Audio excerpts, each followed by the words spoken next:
Se o dinheiro pode ser criado do nada, por que a pobreza continua existindo? Essa é a pergunta que abre a aula do professor Jiang Shui-Qin, e ela incomoda justamente porque vai contra algo que quase todo mundo aceita como óbvio, a ideia de que a pobreza existe porque faltam recursos. Porque no momento em que a gente para pensar com calma, percebe que dinheiro não é como comida, terra ou energia. Dinheiro não nasce do chão, ele é um acordo. Dinheiro é, no fim das contas, um registro. Um número anotado em algum lugar que todo mundo concorda em tratar como real. E se isso é verdade, então algo começa a não fazer sentido. Vivemos em um mundo capaz de criar trilhões de um dia para o outro, mas onde milhões de pessoas continuam vivendo em escassez permanente. Isso deixa de ser um problema técnico e passa a parecer uma contradição estrutural. Antes de seguir, é importante deixar algo claro. O objetivo deste vídeo não é promover esquerda ou direita, nem comunismo, socialismo ou qualquer outra ideologia política. Nosso foco é exclusivamente apresentar e analisar as ideias desenvolvidas pelo professor Jiang Shui-Qin. Se você não concorda com as visões do professor, não há problema algum. Este conteúdo não foi feito para convencer, mas para expor um raciocínio e estimular reflexão. É voltado para quem gosta de ouvir, questionar, debater e compreender ideias sem partir imediatamente para julgamentos ou acusações. Nada do que será apresentado aqui é especulação. Toda a análise é baseada diretamente em uma aula publicada no canal oficial do professor Jiang. É dessa aula que extraímos os conceitos, os exemplos e a lógica que estruturam toda esta reflexão. Se você quiser se aprofundar no tema e ouvir a análise completa na fonte original, deixaremos o link da aula fixado no primeiro comentário e também disponível na descrição do vídeo, como referência de tudo o que será desenvolvido a seguir. Continuando. O professor Jiang deixa claro que essa pergunta não pode ser respondida apenas olhando para políticas públicas, impostos ou crescimento econômico. O problema não está só na superfície.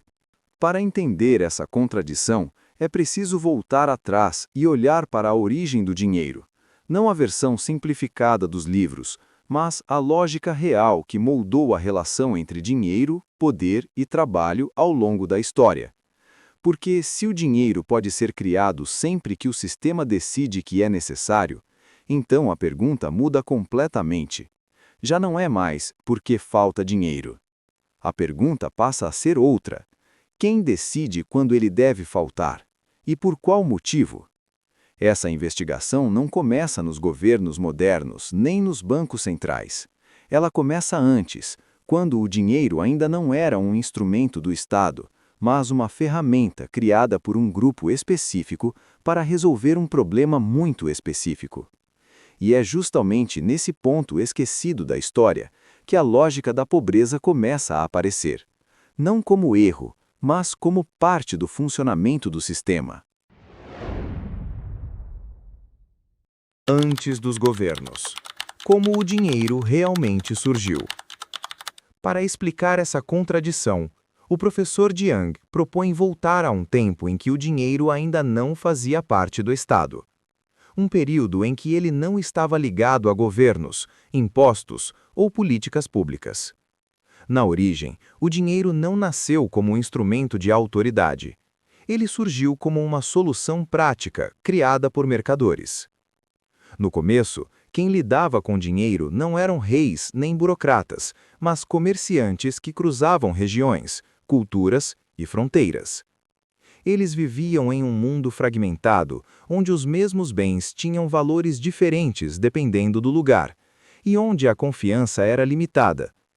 O dinheiro aparece justamente aí, como uma forma de facilitar trocas entre desconhecidos, reduzir riscos e tornar acordos possíveis.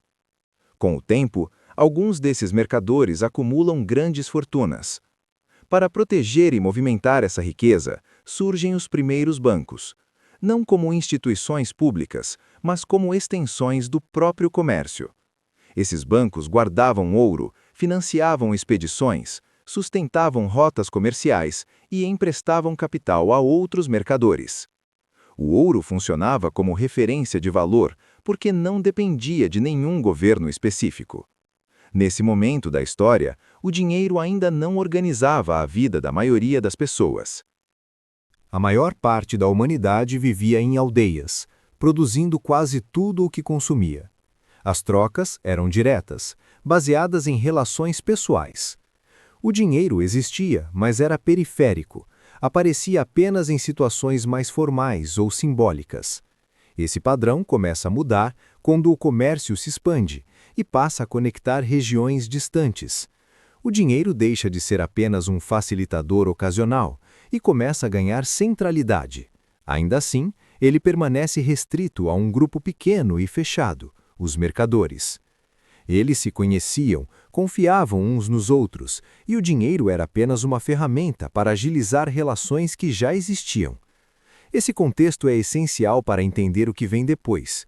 Ele mostra que o dinheiro não nasce como algo universal, nem como uma necessidade básica da vida humana. Ele surge como um mecanismo específico, criado para atender interesses específicos.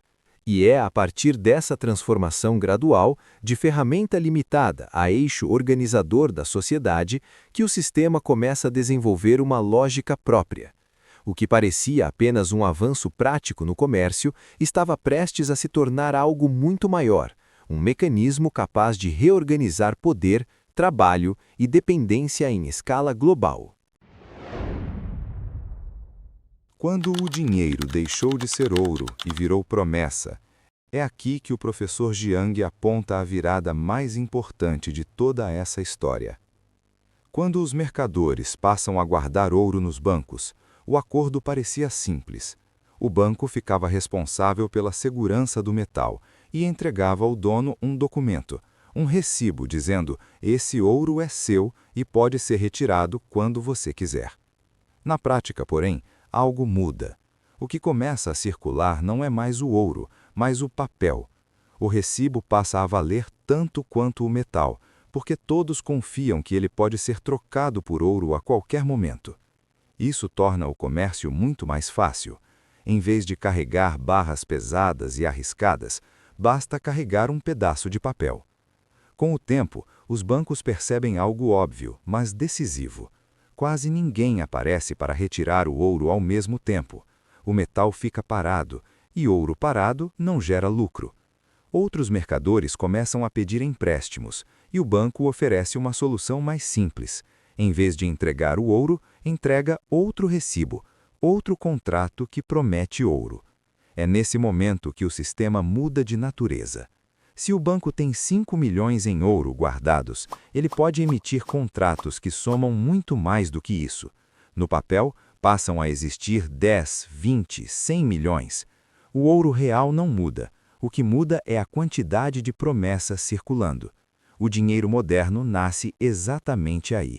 Não como algo físico, mas como uma promessa aceita como real enquanto ninguém questiona, enquanto todos acreditam que, se precisarem, o ouro estará lá.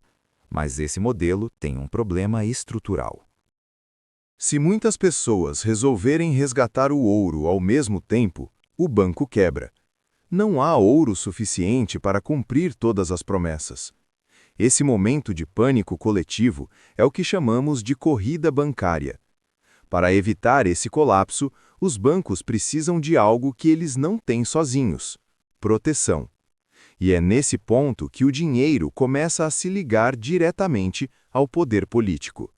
Porque só quem controla a lei, a força e a guerra pode garantir que o sistema continue funcionando quando a confiança ameaça desaparecer. A partir daí, o dinheiro deixa de ser apenas uma ferramenta de comércio. Ele se transforma no centro de uma aliança entre finanças e poder, uma aliança que vai moldar tudo o que vem depois. Por que a escassez precisa existir para o sistema funcionar? Quando o dinheiro passa a depender dessa aliança com o poder político, as consequências aparecem rapidamente. Segundo o professor Jiang, os principais clientes dos bancos deixam de ser comerciantes comuns e passam a ser reis, nobres e estados. O motivo é simples. São eles que precisam de quantidades gigantescas de dinheiro para financiar guerras. Mas emprestar para reis é extremamente arriscado.